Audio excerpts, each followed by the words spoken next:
Welcome to the Movie Vault. I'm Ben. And I'm Zach. Today we are discussing another David Lynch work, one that he has disowned from his own filmography, but is still very significant to his career in many ways. But before we go too much into that, I want to introduce our guest today, who I'm very excited to have on, because he is someone who was foundational in the Movie Vault existing, whether he knows it or not. This is Mr. Jeffrey Kiener. Hello, everybody. How are you doing today? Very good. I might be foundational because the vault started in a basement, right? It started in your basement. Right. Whether I don't know that you knew that it was starting in your basement, but it did. There were a lot of things going on in your basement. Yeah. Yeah, a lot of people coming over. It was COVID, lots of different people and things and going on. And is that why this is the movie vault? Because it was like in a basement? Well, no, but it kind of did fit the scene. That's true. We named it after the Coffee Vault in Galena. Because that's where a lot of our movie discussions. Yes, and they still haven't free advertising for that. Yeah, they still haven't reached out to form a formal agreement with us. But yeah, we watched Good Time. It was August of 2020, and I don't know why we still don't know why we picked that movie to But I'm review. glad we did. But we did, and we've been doing it ever since in probably 20 different locations. But a lot of the first part was in your basement, Jeff. It's strange calling you that. We Please do. We grew up. My family and the Kieners grew up together, close family friends. But you said you wanted to be described as an old guy who grew up in the 80s. That's right. I saw this movie when it first ran, and I've got the whole vibe of what it was at the time. Which is something that I do not have. That's something that we can't have. Yeah. That's the hard part. You have to have that initial experience of when the movie comes out, and that's one of the most important things for movie, I guess, reviewers to have and for movie critics to have. But it's hard being, we're not super young, but it's hard being younger in the movie field because, one, you wake up to this earth and have so much to catch up on. And you're just spending, the first half of your life catching up, and then you spend the second half catching up on what you missed while you spent time catching up. So that's very true. But we have a lot of great movies. I can't complain. But that, just like Star Wars, just like Lord of the Rings, those things I didn't watch originally in the theaters or anything like that. I'd say the closest thing I'd have to an amazing cinematic experience are the Avenger films or something like that. Like that's something that I'll tell my kids one day. If only you were there in the theater. But Dune 1984 is one of those probably experiences that you can only really get the fullest sense if you were there. Yeah, but the wonderful thing about watching old movies or looking at any kind of popular culture, listening to old music, is it can give you the sense of what it was like. And it can, even though you may have not experienced the 80s, you can feel like you did. Or the 60s or the 20s. So that's one of the best things about going back into time here. So can I ask, how were you first introduced to Dune? Was it through the movie that came out, or had you read the book? No, it was about the movies. Went to the movies and watched it. That's it. So. And how old were you? Not to age you too much. No, I would have been 21. 21. Okay. Yeah, I was in college. That's the prime time for watching films. That's when you're becoming yourself, you're discovering things, and then you watch a film like this and it's magical. It's very magical. And so you were 21. Did you have friends who were like, "Oh, who were really into Dune, who were like, you got to go see this?" Or was it kind of just I know it was a super hyped movie. There was a lot of hype around it. Now we can get into the reaction to the movie when it actually came out, but it was definitely something that was being propelled into the mainstream as this is a big deal. Yeah, I want to maybe turn the clocks back even slightly further because, the science fiction genre, I don't know, it sort of peaked in the late 50s and the early 60s, and everybody watched those, but those are pretty campy type of shows. Yeah. Then you had some of the darker stuff at the end of the 1960s, like 2001: A Space Odyssey. But back, and I think it was 76, maybe it was 77 when the original Star Wars came out. Was it 77? I think it was 77. Yes. Okay.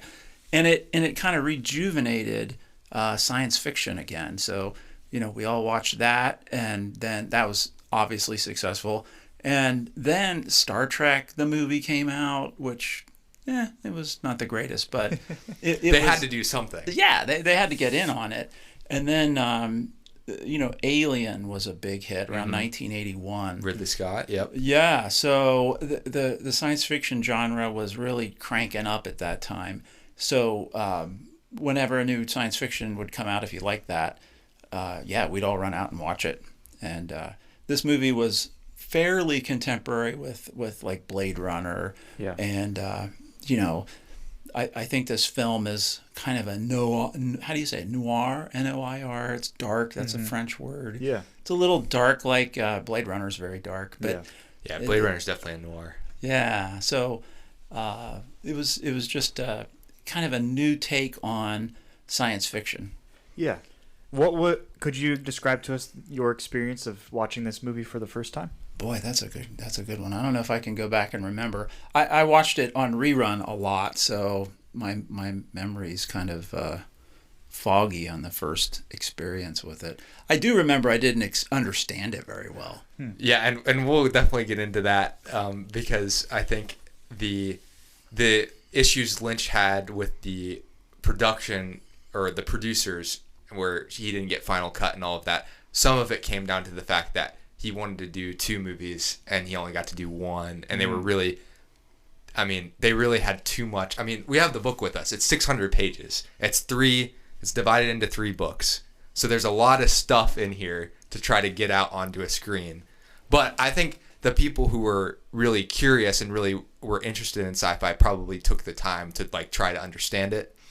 Whereas some people who were maybe just watching Dune because they like Star Wars, we're kind of like, this is too much. I'm checked out of this. But anyway, I can try to summarize the plot. It's actually a fairly simple plot. There's just so many background things you have to know which is what makes it complicated. So basically, there's like the Bene Gesserits. They're these women who mess with they try to plan out family lines and get people together, and they can use their voices to make people do things. It's not quite like the Force. It's kind of like there's power in words. But then there's also the Emperor, who is in charge of the conglomerate of planets, and there's like 4 important planets that are listed at the start of the movie, and it's kind of like you have to memorize them real quick. One of them is Arrakis, which is Dune,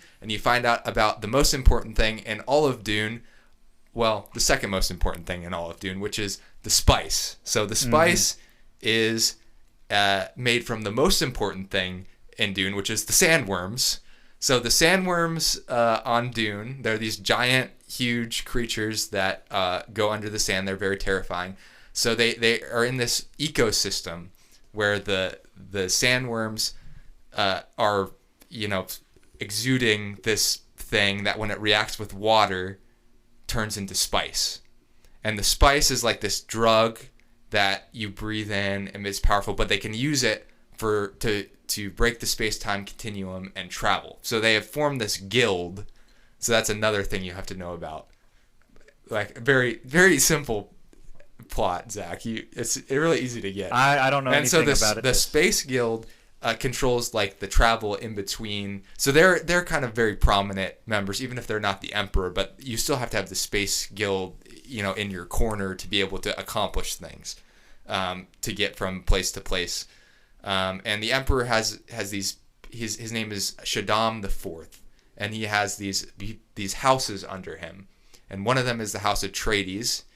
And that is where we meet the Duke Leto and his son Paul, and Paul is the main character of Dune, or Duke Leto, and they are on it. Oh, now I'm testing the limits of my memory. They are on a planet Caladan, which is all water. It's a water planet. Yeah. But now they are being told that they are going to be responsible for Dune, the House Harkonnen, who is sort of the evil house. they are being shifted off of the planet, and the Atreides are going to take it over and attempt to mine the spice to the best of their ability. But what they don't know is that the Emperor is doing well. They kind of know that it could be a trap, basically. General Akbar reference. Yeah. It's a trap. It's a trap. So Luke Leto maybe has an idea that it might be a trap by the Emperor, but he still decides to go through with it. I mean, maybe he doesn't really have a choice because he's underneath the Emperor. And because their house is becoming too powerful. So the House Atreides is becoming too powerful. Then there's his Paul's mother, Lady Jessica. She is not Duke Leto's wife. She's his concubine. But they love each other, and it's more of a political thing that they're not married. So she's important because she's a Bene Gesserit. And Bene Gesserits, like I said, are very powerful. They manipulate things. But she has gone against the Bene Gesserit mother, who's another important character, the Reverend Mother Ramallo. And she has born a son because they have the ability to control what gender of child they're born. And she was supposed to have a daughter, and she had a son. So that was the number one thing she did that was wrong. That's going to ruin things for the Bene Gesserits, who are manipulating all fertility and lines so that they can have control. Because it's all about power. Dune is all about who controls the spice controls the universe. That's the line. So at any rate, we get all this set up. But then Duke Leto, it turns out to be a trap. Paul and his mother miraculously escape, but are in the world of the Fremen, who are the natives of Dune, of Arrakis. And they are much more powerful and higher in number than the Emperor realized, and very underestimated. And so that's where Paul's journey begins. And I guess I'll stop there for now. Yeah, that's fine. What interests you the most about this craziness? This is kind of like a world that's hard to get into. You really have to do the work to get into it. For me, I see opportunity costs. I see a beautiful world that's probably really enjoyable to be in, to read, to go through. But it's a big commitment. This is like a lot of information. You corrected him on a couple things, so you obviously know this world at least pretty well. I didn't correct.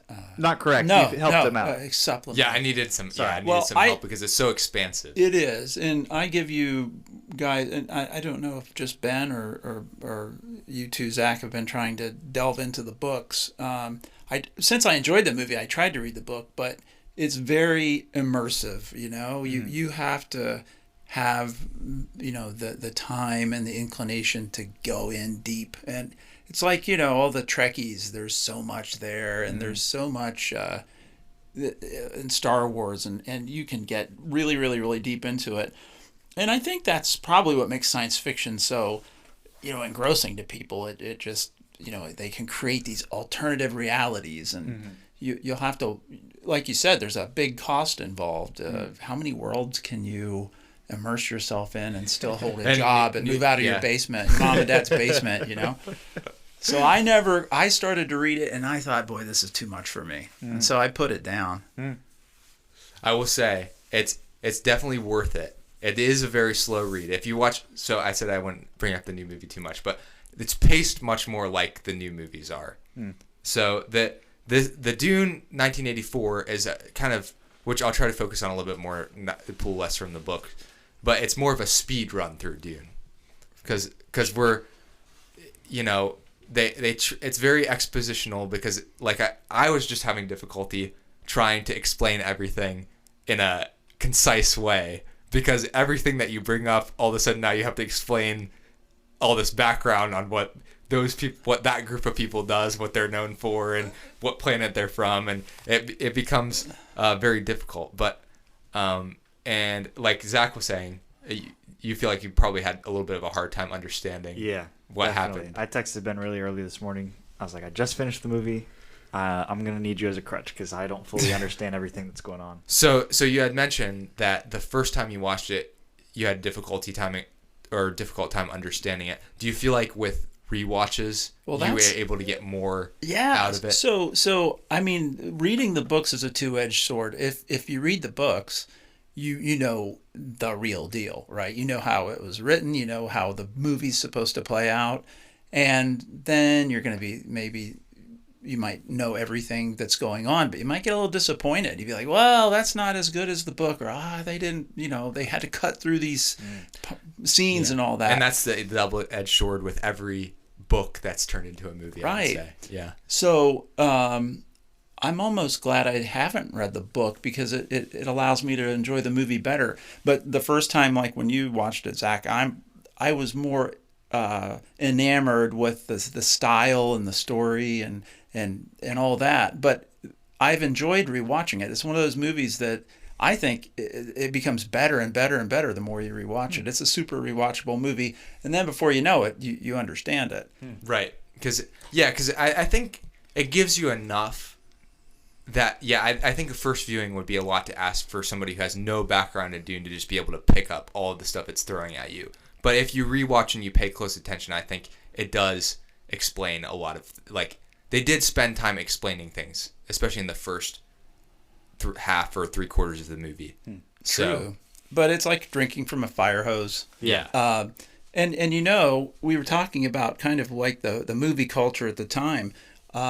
Dune wasn't well received necessarily back in the day, and because they were expecting a slasher like Alien or like Star Wars. Star it's not Wars. exactly like it has some of the same beats as Star Wars, but not exactly. It's not really the same thing. No, it was a totally different experience, and I maybe, and I'm not a Lord of the Rings guy, but maybe it's more akin to that, where it's just so involved, and you got to know all the background and all that to enjoy it. I don't know, but I think in a lot of ways, Dune, the book, did what Lord of the Rings, the book, did for its genre. So, like, Lord of the Rings is often considered like the staple of fantasy. Like, all fantasy books reference back to Lord of the Rings. And the same could be said for Dune. Maybe my brother pointed out Asimov's Foundation trilogy also is something that people reference as being like one of the big, like, initial sci-fi, like, epics that were kind of merging fantasy and world building with sci-fi. It's bigger than just like, if you read some of Asimov's or like some of the older sci-fi writers, they have interesting ideas and they write like a little short story about it. But these are like new worlds and so like sort of that more space opera type thing, but combined with like actual. One of the podcasts I was listening to about this movie were saying that this is more like science fiction than Star Wars. Like, it's like there's rules and there's things. Star Wars is more like it pulls more from fantasy and more from samurai movies and more from pop culture in a lot of ways. It's the kind of a mishmash of influences, whereas this has more direct influence. But as you are going back to the style, I think it's interesting, and this is a series on David Lynch. I don't know how familiar you are with David Lynch, but partially, yeah. Partially. I assume so. So to this point, this is his third movie, which is kind of insane that this was his third movie. Yeah, that's true. His first movie was this movie called Eraserhead, which is sort of was a midnight movie success. It was cult classic, more of a student film, and he used a lot of practical effects, and it was really weird and bizarre and like surreal, which is now what you think of David Lynch when you think of him. You don't typically think of Dune, but then he made a movie called The Elephant Man, which we just reviewed. He saw The Elephant. He made that. I didn't know that. I watched The Elephant Man, and that is what got him his name out into Hollywood. Is because The Elephant Man did very well. It was commercially successful. It got Oscars. It was a very like straightforward drama. It was kind of weird still. I mean, it had the practical effects with John Merrick's, deformities and things. So I guess you can see how from those two you could be like, okay, David Lynch could do some of the style elements of Dune. Like, there's a lot of like real, like, I love the way that they like dress the characters and like Vladimir Harkonnen. I mean, he's disgusting, and there's lots of like scenes of like practical effects that are just like ugly and gross, and that's kind of what you think of with Lynch, like that sort of stuff. He's a very visceral director. He's he's going to put his feelings out onto the screen and make you react to them. With lots of practical effects, which I appreciate. And he did that in this film, too. There's a lot of CGI as well. But for 1984, I mean, I'm assuming this was really good CGI. Now, it's not like Star Wars where the first spaceship comes on the scene and blew everybody away, but it was a lot of lasers. Yeah. No, it was. It was good special effects at the time. Yeah. Yeah, I think the thing that stuck out to me was it's a very dialogue-heavy story. You know, there are action scenes, especially at the end. I actually enjoyed most of the action scenes at the end. I thought they were good. But it's very dialogue-heavy, unlike Star Wars, unlike, you know, Alien. Like you said, like you want these slasher sci-fi films. But this one is definitely a political one, right? And I think I appreciate that because Lynch leaned full force into that. He's not going for... You know, there is spectacle, but that's not like the point of the film. The point of the film is to describe, not only to, you know, say what the book is saying, but it's also to describe like the story of power and kind of like what it looks like for factions to kind of clash over these resources and to, have different hierarchies of powers involved and different characters with different motivations. And it's just very complicated. It's hard to thread all those things together. Even in the newer films, I'm not going to bring up the newer films too much. We'll do those in the future, Ben. That's a little hint for the listener. But even in the newer films, there are some shortcomings of like, from what I watch on YouTube at least, that like it's hard to bridge all these things together. There are so many things going on. Go as far as to say as you can't. You have to pick your battles with making this as a... Because there's a whole aspect of Dune that's like sort of an allegory for like ecological issues. And I don't think either renditions really focus on that. Because you think about it, it's like, okay, the whole thing is that there's this planet where they make spice. So it's all about the ecosystem. And there's heavy emphasis in the book on water. Water is super important. You kind of get like the still suits. They recycle water. But they kind of gloss over that in the movie because it's like if you spent... Nobody wants to watch a movie where you spend, 30 minutes talking about how you're upset that somebody shed a tear over someone because they're giving up water. Like that happens in the book. But you gotta give up something. But Dr. Kiener, the thing that interests me about you is, as a podcaster, it's probably fairly difficult to find somebody to be a guest on an episode about 1984 Dune because the movie was so divisive, because the reception was so bad, and it's been given a stamp of disapproval by so many critics, right? What spoke to you about this movie? What brought out that motivation to rewatch it over and over? Well, I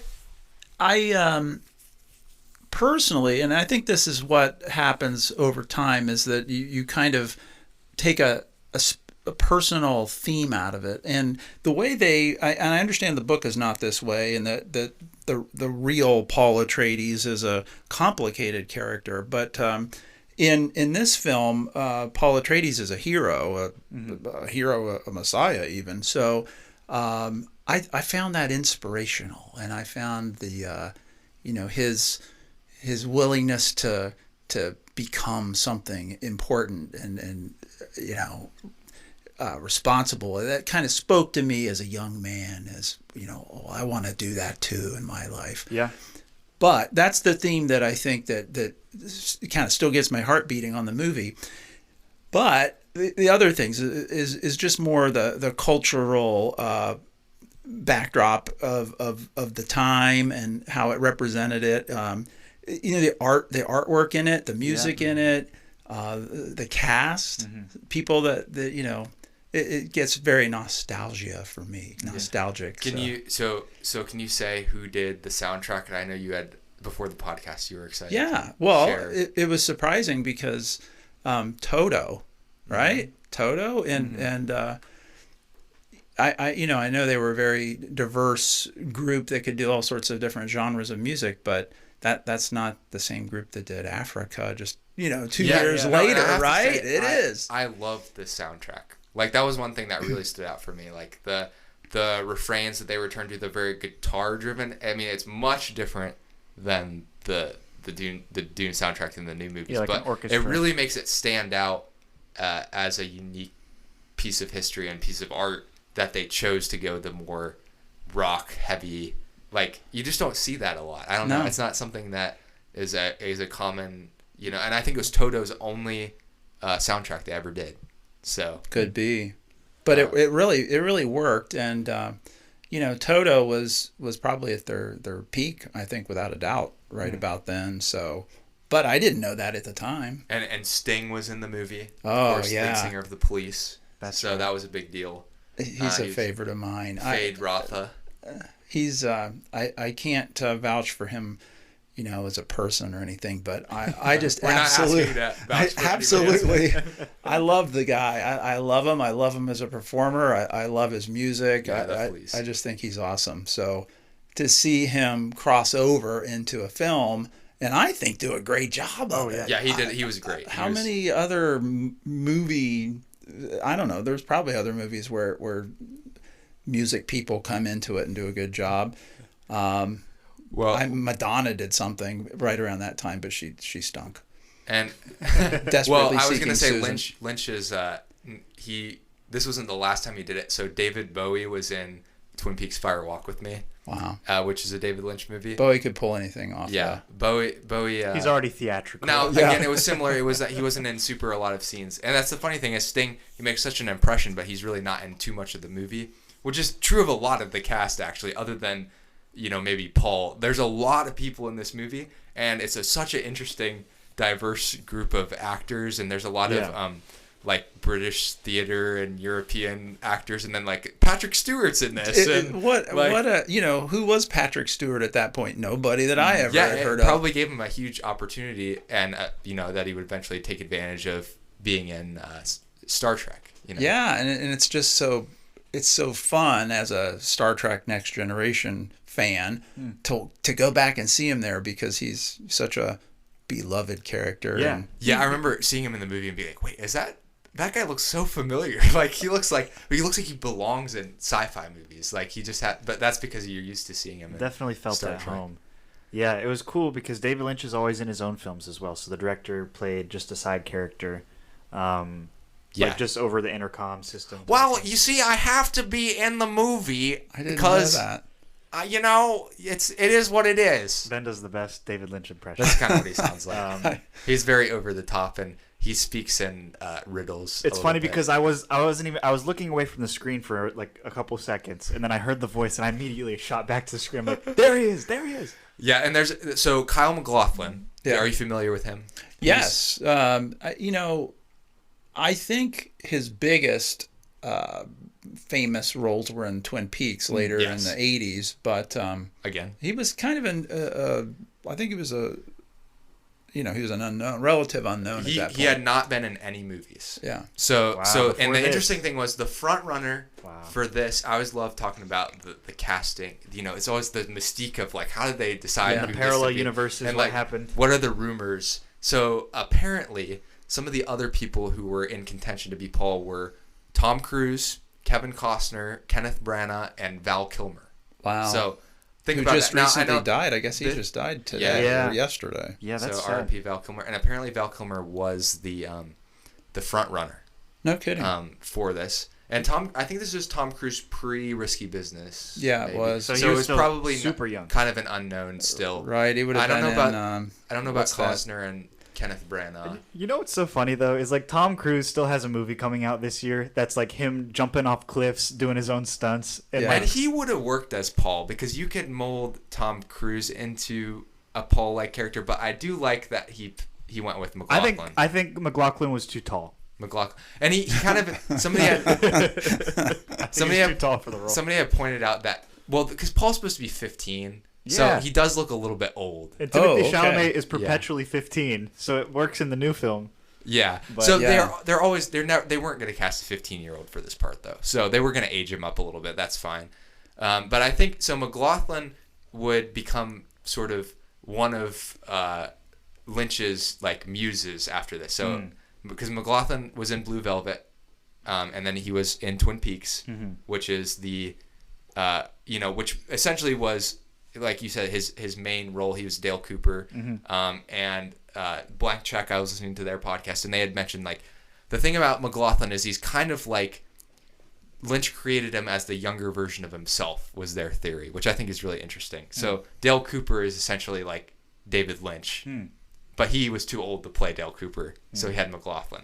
But seeing him here, he's a very kind of stiff cold performance, which fits with Paul's character in the book, I think. I like that about the character. I don't know if McLaughlin is always like that as an actor, but he always is just a little offbeat sometimes when he needs to be. He's very quirky. Yeah. But I think he grew into that because this was his first acting performance. What an insane first role to get. I know. And apparently Lynch, like, he met him and they just kind of bonded over the fact that they grew up in the Northwest, and he was like, well, why don't you, we'll shoot a few scenes. It's like such a straight, way different than most directors would cast somebody. Oh, yeah. And I don't know, I guess he got it. I don't know if the producers were like, yeah, I don't know whether there's any disagreement. Because you would think Kilmer would have been more of a known commodity that the studio would have thought, like, oh, let's just go with him because people know who he is. But I don't know where Kilmer was at the time. Yeah, that's true. I'm not super familiar with it. I knew this was before Top Gun. I was about to say, could he have sneak in the line, "You'll be my wingman anytime"? Yeah. Yeah, I'm not super familiar with Kilmer's career, but I would have to assume he was a little bit more well-known then. But on a quick tangent, Lynch has his actors that he likes to work with. McLaughlin's obviously the prime act. It's his De Niro if he was Scorsese, and or I guess now Caprio, but he has a lot of his Twin Peaks characters in here. Maybe just one that I can think of. Big Ed's in here, which is I didn't know Everett McGill. He plays Stilgar, the Fremen leader. And then Jack Nance is That's in right. Jack Nance. Jack Nance is in like every... He was the star of Eraserhead, and he's basically... His whole career was just... After that was just being side characters in every David Lynch thing. Who was Jack Nance in the film? He was Nefud? The captain of Baron Harkonnen's guard. So definitely not Nefud. Definitely not a super notable character, but he was in there. I had a big question, and this is going to break the rule that I asked before by comparing the newer film with the older film. So he meets the Fremen and remind me, who does Zendaya play? Chaney. He meets her with an hour left in the film.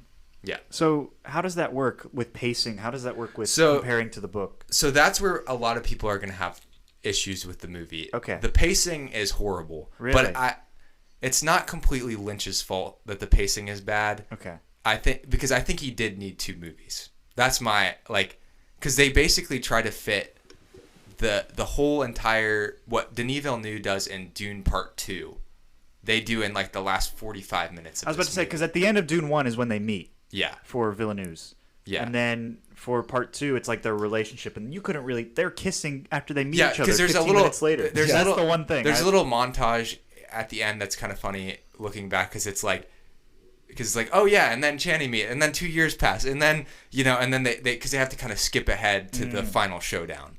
And I think again, it's like Lynch would be like, I didn't have final cut. It would have been a 3-hour movie if I had final cut. Yeah, I heard they may have even had 4 hours of film. And, I wouldn't doubt it. And I think, and I don't know how true this is, but I think I read that Lynch was kind of ticked off about what he had to end up cutting out. But maybe I read that wrong. But you're probably right. I think you're right.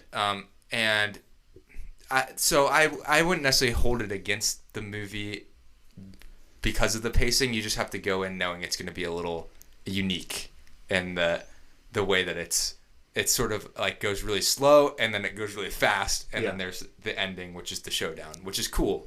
The showdown's awesome. But yeah, and that's the thing about David Lynch too, is he's not a big corporation kind of guy. But this is how he learned that he wasn't. Yeah, for sure. This was like his trial run. Can I work with the big money and do a big budget movie? And this turned him off from that for forever. Okay. Because I don't know if you know this, but he was offered the director role for Return of the Jedi. Wow. And he turned it down, and he did this instead. So I guess the story is he met with George Lucas, and he was really like, I'm not a Star Wars guy, George. It's not my cup of tea. I'm more of a coffee guy. You're a tea guy. I'm a coffee. I like black coffee in the morning. So I'm going to do Dune. Yeah. Yeah. So coffee and cigarettes. Yeah. Wow. And actually, I mean, not to make this too sad, but we talked about Val Kilmer, but David Lynch also just passed in 2 months ago, which is part of I didn't know that. Part of why we're doing this series. Now that got me off track. No, I think David Lynch has kind of defined his own Lynchian style. So like the word Lynchian we have described a couple times in the podcast is like literally David Lynch's style that's indescribable.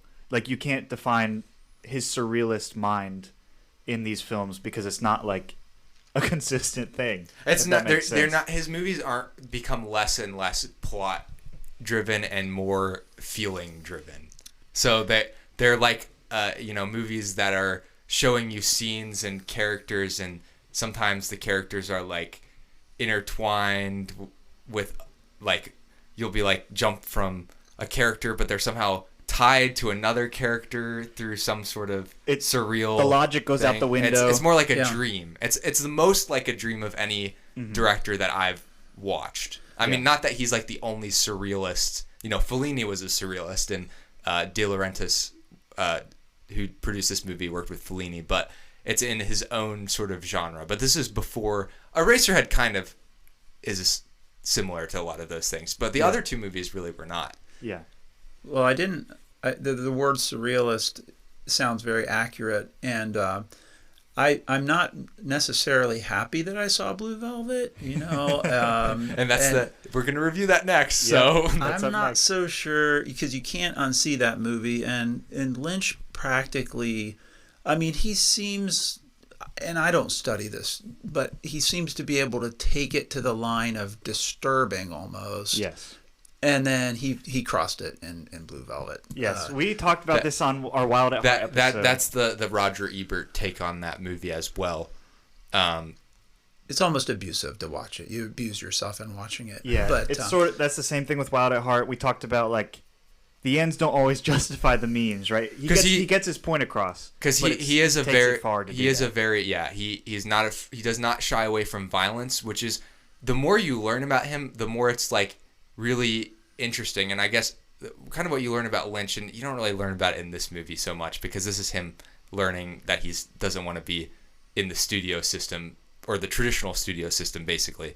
But he's a guy who is dealing or trying to learn through trauma, and I think the question of like, why do people do evil things? But he's like doing it in a way that's very played out on screen, no holds barred. Like he talks about with Blue Velvet, there's a very specific moment in his childhood that he saw something that was strange and he couldn't understand it.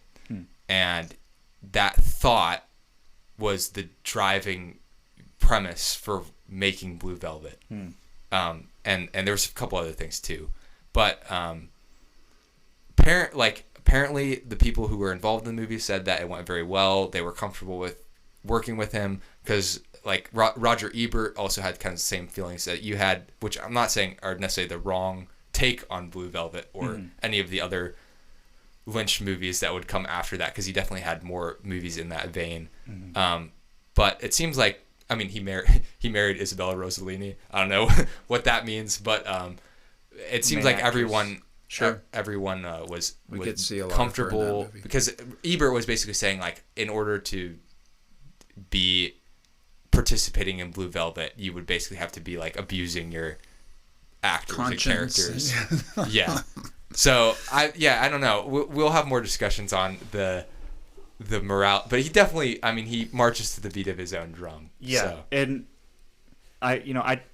you can't really do this in life, but in my head, I separate his style from the content sometimes. I think often his style is something that I very much appreciate, outside of the darkness that he uses it with, right? And I think, especially Wild at Heart, like that's a movie I even said I'm not going to rewatch that because it's just it's a one and done type thing. And we may rewatch Fire Walk with Me, but it's also it's a dark movie. It's a very like gut wrenching, tough movie. Sad. It's sad. I've never seen it. It's very unlike the TV show, which has very light heart. And that's the weird thing about Lynch. It's like he can have this like very upbeat, funny, comical side, but then also show like the darkest part of humanity. Normally, directors are either one way or the other. No, there's these directors who are like, Scorsese will lean into, with Taxi Driver or whatever, he'll go into like, this is the scum, the underbelly of society, but it's not really, that movie is not funny. There's no like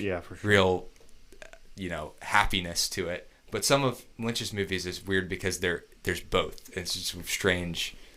And like I said, he's a very upbeat, seemingly happy, creative person when you talk to him. So I think people are always a little taken aback when they delve more into his work outside of, I mean, not all of his movies are like that. Some of them are a little bit softer, like The Straight Story. Yeah, that's his Disney film. Or Mulholland Drive. I mean, Mulholland Drive that. has some content stuff in it, but it's not as nearly as violent as some of his movies. Or The Elephant Man. That was actually kind of a sweet movie. Exactly. So he has a lot of range. Well, he never, I mean, the disturbing things that he brings out, he doesn't seem to glorify it. He does it, I don't know much about Quentin Tarantino or anything, but I mean, a lot of his violence in his movies is sort of, but kind of like an anti-hero kind of thing. Yeah, he's basically like it glorifies it in a sort of a way. Yeah, makes it look cool. Yeah. And he's basically like, I mean, that's what he wants to. Yeah, you're right. He's somebody who like really plays it up because he's not necessarily he's not trying to make a point outside of, I think exploitation movies in the 70s were awesome and I want to redo that. That's basically Quentin Tarantino's whole thing. So yeah, I think Lynch has a lot more depth in terms of his movies, even if I wouldn't recommend them to a lot of people for the content. Neither. Yeah, most people I wouldn't. I think so. Really, probably to no one, but it's kind of one. But here we are. We're movie reviewers, right? We always say we review the themes of the movie. We'll let the listeners decide on their conscience and the content. Oh yeah. Well, there's plenty of content reviewers if you would like that. Yeah, Parent's Guide on IMDb is a good one. I like that. But anyway, back to the foundation of Dune. There's actually some interesting history with how the movie got made. So I will find this interesting, but hopefully not. So there's a director, also a surrealist, interestingly, Alejandro I don't know how to pronounce his name. Alejandro Jodorowsky. I think it's something. I think the J is silent. He's an avant-garde filmmaker. He made some notable avant-garde films in the late 60s and early 70s. I think he still might be working. He's old. He's like 88 now. But he wanted to make this movie, and this is like one of those lore like famous, because this would have been very soon after the book was released and became a hit that he wanted to do this. So the big name that was tied to this was Salvador Dali. And he was commissioned to do a bunch of the art, and he was going to play the Duke Leto. Whoa. And he was going to be like the highest paid actor by an hourly rate, because he was going to be like 3 hours of shooting, but they were going to pay him $100,000 per hour. And other people associated with this project, allegedly, were Pink Floyd, Orson Welles, and Mick Jagger. Okay, I have a thought. So no matter what route they took, they're going for a surrealist look to this. Yeah, they seem to. Why? I don't know. Because the book isn't surreal as far as I know, is it? No, but I think there was a lot of like the way the art and stuff was. I mean, I guess they were going for a Salvador Dali style of art with this. I don't know. Maybe there's just some sort of pool with. Because whether they went Salvador Dali or Lynch, it's still surreal. Like. Yeah, somebody with a background in surrealism, but then. It got really, really expensive really fast, and there was going to be like 10 to 14 hours of footage, and it got like basically Jodorowsky went to studios and they laughed him out. They were like, "This is crazy. Not We're practical." not doing this." So there's like a big documentary that you can watch that's about this supposed Dune that was going to happen. But I've heard the payoff is kind of disappointing because nobody really actually took this. This wasn't like this almost happened, and it didn't. It was just like he commissioned artwork, and there's like ideas, but there was no real like Pink Floyd had not signed, like it wasn't like it almost happened. But then Ridley Scott was tied to this, which makes a lot of sense, right? But then he pivoted to Blade Runner, which had its own like interesting history and tenuous. Yeah, it's fantastic too. I like that for the same reason I like this movie. Yeah. And we had Professor Jonathan Johnson from Otterbein on for Blade Runner. Great episode. We love Blade Runner, but it had multiple cuts. It had some issues. So it seemed like working out the kinks in the sci-fi genre at this time. And then eventually, so Dino De Laurentiis gets the rights, and somehow Lynch is like, oh yeah, David Lynch. Of course that makes sense, because people didn't know who David Lynch was. They just knew the Elephant Man. I still don't know what the jump from the Elephant Man to Dune is, because It's a big jump. it's a huge jump. But I mean, I guess if they knew that Lucas had interest in Lynch doing The Last Jedi, maybe that made him a more popular commodity. I don't know. But he read the book, and I guess he loved it, and decided this was for him. But now he just eventually he would disown it because of how it went down. But it sounds like a lot of the reasons that it went down is kind of, they tried to cut corners. They filmed it in Mexico to save money, and they built, there's tons of sets, tons of, like, every scene is like a new set and like a new thing, and they're filming in the desert, and it sounded like the infrastructure was really poor, and there's a lot of delays because of that, and that just financially strained the movie and added more. And I think, you got to think about a rookie David Lynch trying to, there's all these obstacles work now that around you're not all used those things. to when you're just filming the Elephant Man on like a TV stage, Yeah, for sure. So it ended up kind of being a disaster from that standpoint. But the fact that they still got a movie that is now, I would think, considered a cult classic, because I think this movie still has like a fan base out there. It may not be the Dune book fan base. No. And it's probably not the fan base of the new Dune movie, but there's a group of people, and that's the really cool thing about movies, is that, you can have different takes and different things, and people who appreciate a certain like way that a story was told. And I really like that about this movie, that it can have that. And I think it eventually made money. It lost money in the box office, but with VHS and everything, I think it eventually did make money. I think that's the biggest point that I agree with you. And the biggest point is, if you take the movie, as itself, and you don't relate it to the new movies, and you don't relate it to the books too much, and you just like the movie for the movie itself, and, it's like an art movie. I'm going to call it an art movie, but, it's good for what it is. And I know that it has people that vehemently don't like it, but you like it or you don't, and it's just something I think you can re-experience it. There's lots of little things in there. I think that to some extent, and I don't know how exactly accurate this is, but have you guys heard of this steampunk? Oh yeah, I've heard of that. Yeah, steampunk. I guess there's cyberpunk now. I was talking to an artist about this a couple days ago, but I think. From what she was telling me, the whole steampunk thing kind of was emerging at the same time as this movie, and some of the artwork in it, the costumes and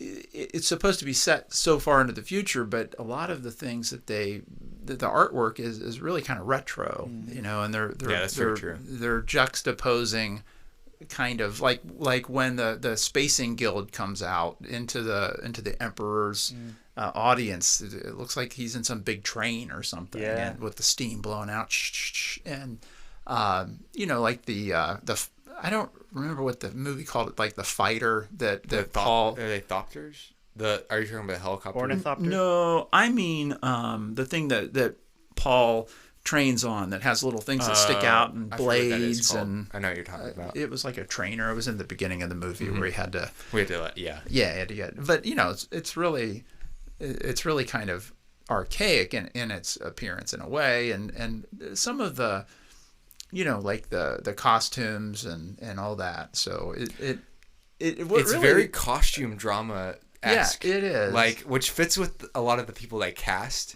Yeah. And I think the tone. The clash of tones in the movie as maybe what it would appeal to people too, because in one sense, like you said, you have this costume, very formal drama thing. You also got this rock soundtrack, and then the weird, the sci-fi, and then you add in David Lynch's weirdness, like that scene with the cat. Yeah, well, yeah, and that was him, not in the book. No, that was a Lynch thing, and the whole Harkonnen thing, I don't know what the purple meant, and I don't know if those heart plugs were in the book or not, but those things were disturbing, and that's David Lynch, right? Yeah, I would think that a lot of that was Lynch, and just and like the way that even like the Baron looks, and the effects of him just flying at this big fat guy, the flying around. Fat guy. I did see the new one, and it didn't have. I mean, in a way, you can look back on the old one and say, oh, it's kind of comical or whatever, but it's more fun. I think it's more fun. Sure. It's not. It's more colorful. The Baron Harkonnen has red hair and all that. Sorry about that, Zach, but all of the Harkonnens had red hair and purple and red and all this black stuff. Yeah, and it's much more muted in the new movies. It There's is. not like that colorful energy that there is in this one. No, so the costumery and the style and the artwork and the music and it all goes together to make it just a cool movie for what it is. Yeah, I would agree. I think, was it the Harkonnen, the Baron, he was like floated by a machine in the new one, right? Yeah, I mean, he's very disgusting still in the new one, but it's in a much different way. Like he's like all white, and but like a machine's carrying. He's not floating, right? No, yeah, he's not floating. So it's like less mystical, even. Yeah. Yeah. So I think I would agree with you, and I think that's the magic of movies is like we talked about this on the Terrence Malick series, which is interesting because he's so unlike this, like the exact opposite. But part of like being a good filmmaker is understanding like that movies are different than books, and there's different goals and things you're trying to accomplish, and a lot of that is related to the visual aspect because you don't have that in books. In books you have to use your imagination. So I think people who really like books struggle with the being able to enjoy both sometimes because they're like, oh no, now this thing is ruining the images that I created, because they're more focused on that. But at the same time, you can get these like really, like you said, cool convergences of new styles and things that are unrelated to the book kind of, but then you now relate to the book because it's like you're watching one person or a couple people's vision of how this book looks. You have to think about it that way.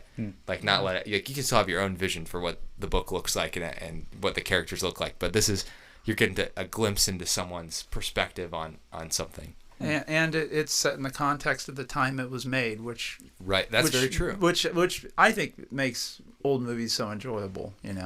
You can't help. They can't. You don't even know. It's like when you're a fish, you don't know that you live in water. Well, when you're making a early 1980s movie, you don't know how much early 1980s you put into it. Mm-hmm. Starting with Kyle MacLachlan's hairstyle in the movie. So they tried really hard to market toys for this movie based off Star Wars, which I think is really interesting because this movie, I don't think this is like you would play it for kids. I know it was rated like PG, and they allegedly cut out some things to like keep it. I don't, who knows what, but I mean they had 4 hours, so it could have been anything. But I don't like they were trying to sell like figures of Baron Harkonnen, like the worm, like it's just like, how is this going to appeal to?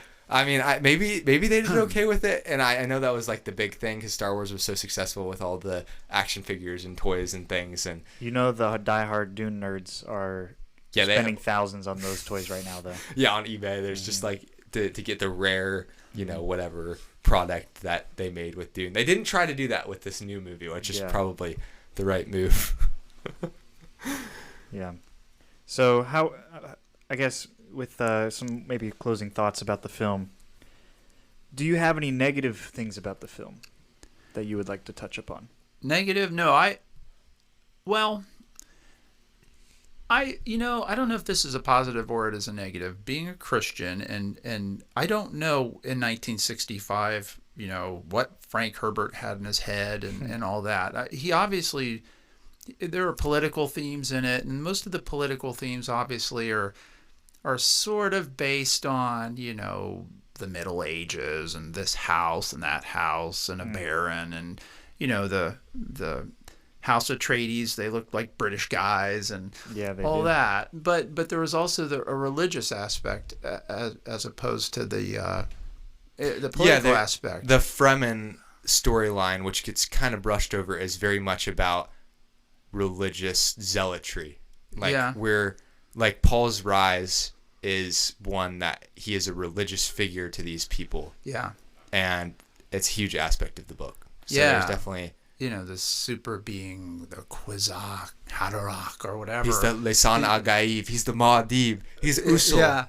Yeah. He has 10,000 different names. So while I think it maybe for a non-believer to watch this show, it kind of allows you to go into that space of messianism, or I don't even know how I don't want to get that word out, or super beings or saviors or anything. And I think that's neat. And of course, they seem to have mixed a lot of Middle Eastern Islamic kind of terminology, and there's a huge mixture of, and I think some Buddhism too in there. Maybe whoever the Bene Gesserit were, they're obviously nuns, right? Or, I mean, that's the biggest parallel.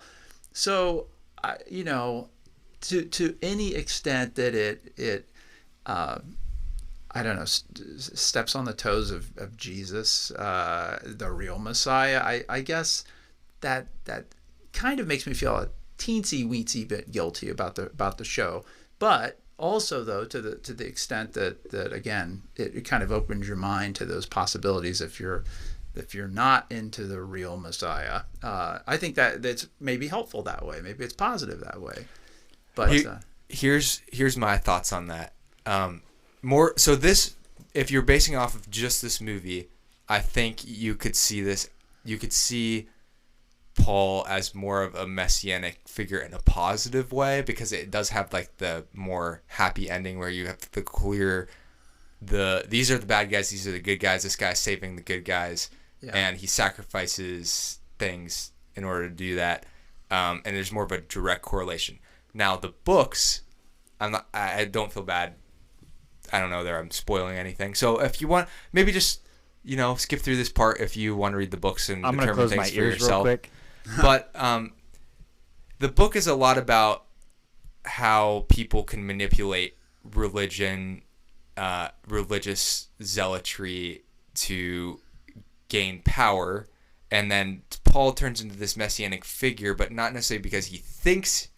Well, he has this idea planted from the Bene Gesserits that he is a messianic figure, but then he has the more jaded, cynical side that he realizes this is a very political maneuvering thing, and he needs the Fremen to have this, like the only way to get them all to coordinate with him against the Emperor is to basically, the quickest way is to be a Messiah figure, to be like, I'm the one who's going to save you. And ultimately, he does accomplish, but then as I'm reading in Dune Messiah, it gets complicated because you're like, okay, now I have all this power. What am I going to do with it?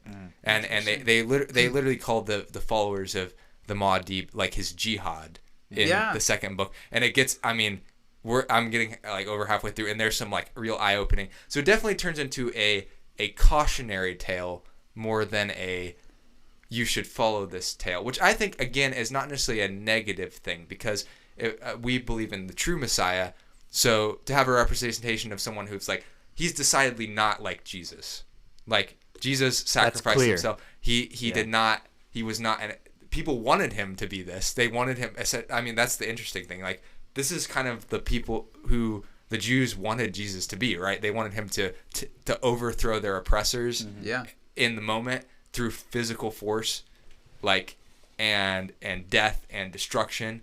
And in order to establish his kingdom, and that's essentially what Paul does in the Dune books, not in this movie. So not to take it. So what you're kind of seeing, and I don't know that this is Frank Herbert's goal at all, is like sort of that. Well, if that was the case, this is what would happen, which is a lot of death and destruction, and overall question of whether what Paul is any better than, what he replaced, which is the question of a lot of civil wars throughout the world. You got rebels and they take over, and then you're like, wait, did we just replace the bad guys with the French Revolution with more bad guys like Castro? You can see a lot of things. And Herbert, he was a real interesting guy. He was like a conservative who was really into environmentalism. So, that's typically you don't think of those two. You don't think of conservatives, their number one priority being environmentalism, but here we have Frank Herbert, a conservative conservationist. Maybe he was more of a libertarian, would be the better way to describe him. But he's an interesting guy. I don't know. He probably was someone who had interest in religions, but not like a strong belief in any one particular. That seems likely. So hopefully I didn't bore you with that, but No, you definitely bored me. I'm just joking. I'm just joking. but I agree. I think maybe there's a danger, but maybe not. But like I don't know, there are ideas that I think are important for people to wrestle with, if they wrestle with them in the correct way. Yeah, I feel like we always lean like consume that content because you can look at it a different way type of thing. But Yeah. I think you're right. You've read the book, so you know more meaning than I do at least. So Well, I like to leave it in a happy, simple place where it's a fun movie, and again, my personal attraction to it, other than all the cool details, is the way they play Paul in that movie. Is that he's just a guy that accepts the responsibility, and he does a good job with it. Mm-hmm. He makes himself something, and it doesn't get too cynical in that movie at all, which is great. It's a hero's journey.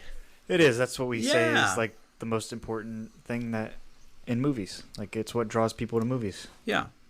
And then when you watch enough Hero's Journey, you can have that as your foundation, and then you can start watching crazy movies like David Lynch's other stories. And but you got to build your way up through a bunch of Goonies and Star Wars, stuff like that. Lord of the Rings. Yeah, stuff. Yeah. Well, would you like to go into? Do you have any final thoughts before going to movie highlights? Yeah, I mean, my final thoughts are: I think nobody should just discount this movie and be like, "Oh, it's David Lynch's disowned movie. I'm not going to watch it." Like, I think if you like Dune, you should watch this movie.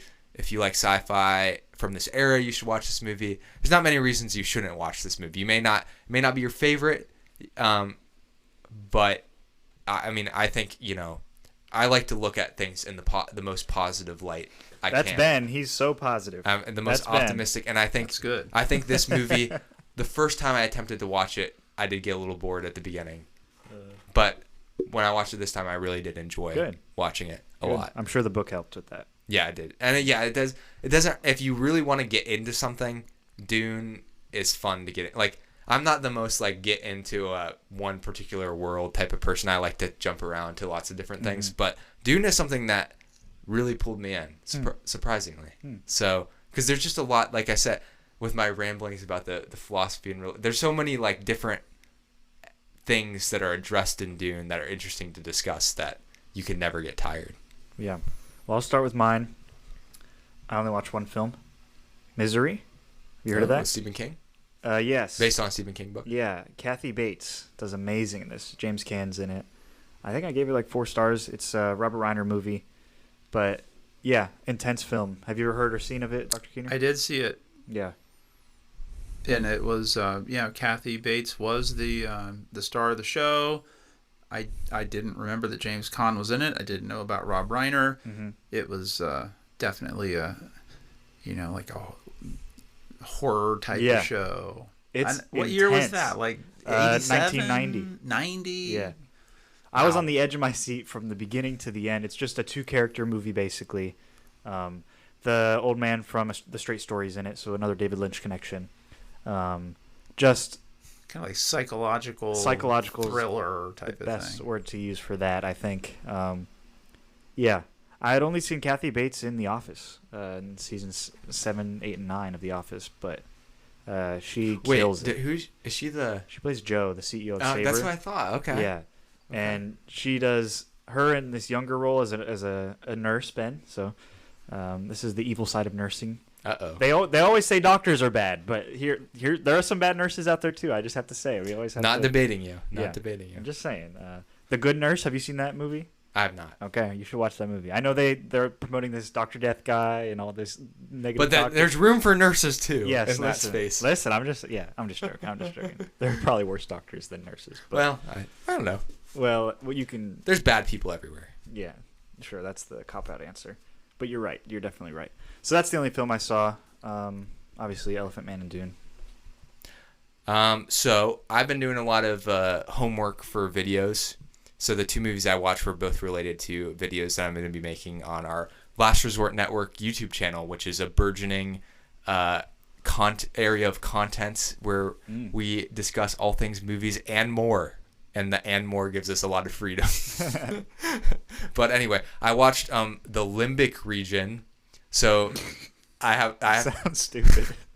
It is. So my idea for this series of videos I'm doing is called random movie reviews, and I literally go onto realgood.com and use their movie roulette system, and I can put all of my streaming services that I have into it, and I can hit random, and it spits out a movie. So it spit out the Limbic region. It's on Tubi, of course, because Tubi has like 50,000 movies on it. And it was a made-for-TV Showtime movie loosely about the Zodiac Killer. It's not very good, but it's interestingly not good in some parts. It's very shot. The lighting is horrible, and it's very dark, and it's very obvious it's made for TV. But some of the acting performances are interesting. I wouldn't say they're like amazing, but they're interesting.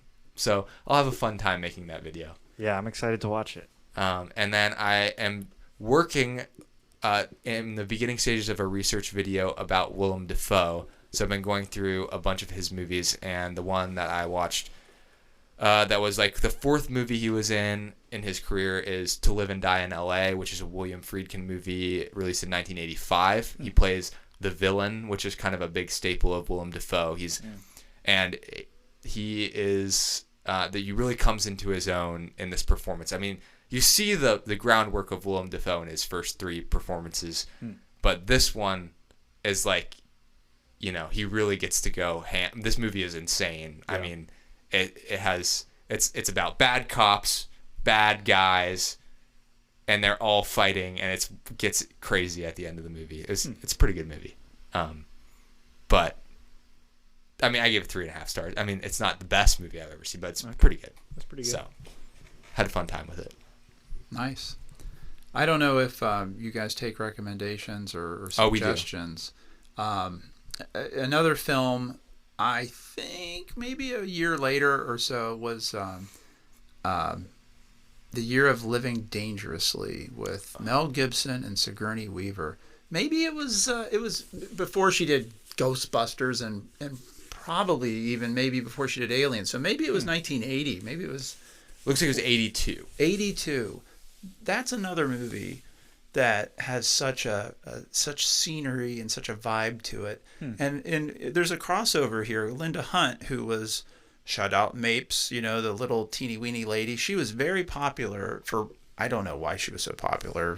She seems to have had some sort of a background that made her Hollywood royalty at the time, but she didn't have a big role in Dune 84. Yeah. But she has a big role in The Year of Living Dangerously, and it's a great movie. It kind of fits in with this whole Blade Runner, Dune, just the same old vibe, and it's a real story, and it's cool. So I hope it's clean. I haven't seen it in a long time, but it's hard to remember because I can't remember the bad parts. It's good. That's a good thing. If you don't remember the bad parts, right? Good. Yeah, that's why I don't want to see Blue Velvet again because you remember the bad parts in that one. Because the whole thing was a bad part. Yeah. Except for the part. Oh, never mind. We'll get to it on the Blue Velvet episode. But what's your favorite movie? Is it this? Well, again, I know it's pretty cliche, but I like Casablanca because that's a really good movie.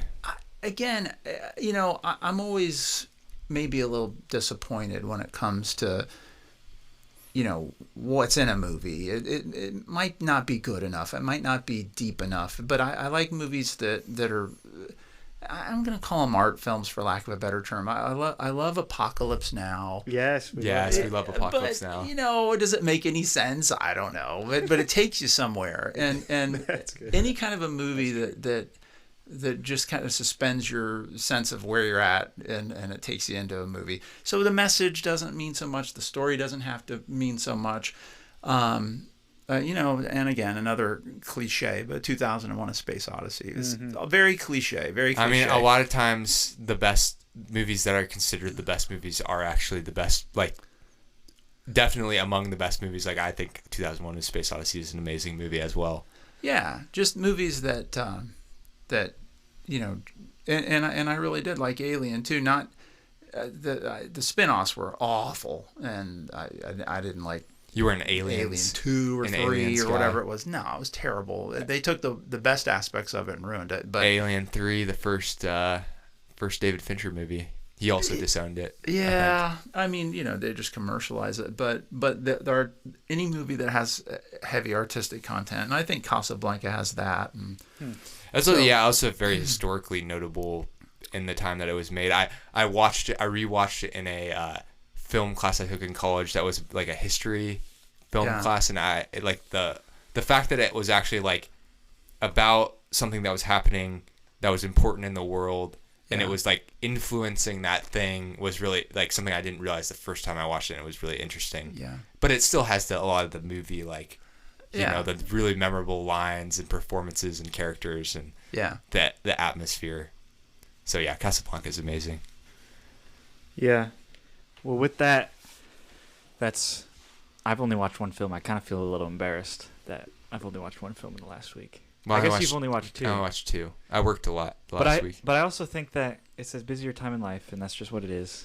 I can't watch 7 films a week, unfortunately. I'm on pace to watch 180 movies this year, though. That's really good. That's really good. That's a film every other day. I think I'm only at like 21 films right now. We'll see whether I keep up with that pace. Yeah. Like I said, I'm trying to read more. It's like you only have so much time, so. Yeah. So, we thank you very much, Dr. Hey, it's been fun for being on this episode. You gave us a rejuvenational love for Dune, even though it's my first time watching it. And David Lynch is one of my favorite directors, if not we don't know. I'm still discovering that.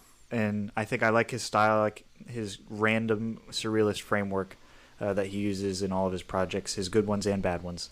So this is a very special, series for me personally. And for me too. I cry at Eraserhead was, again, kind of cliche, but Eraserhead was very important in my development as a film lover. I watched it. It was like one of the first like really artsy movies that I watched, along with like Fellini's 8.5. I mean, Scorsese and Tarantino were like big intros into film, and then I was like, oh, I gotta watch something a little different. Eraserhead was like, what in the world is? I didn't even know you could do these things with movies. Like, is crazy. Yeah. So, and we talk. You can go back and listen to our Eraserhead episode somewhere in the 70s, I think. Mm-hmm. Yeah. Well, with that, are you ready to close the vault? Yes, let's close the vault. Thanks, guys. He who controls the spice controls the universe. He that can destroy a thing controls a thing. That's what they say.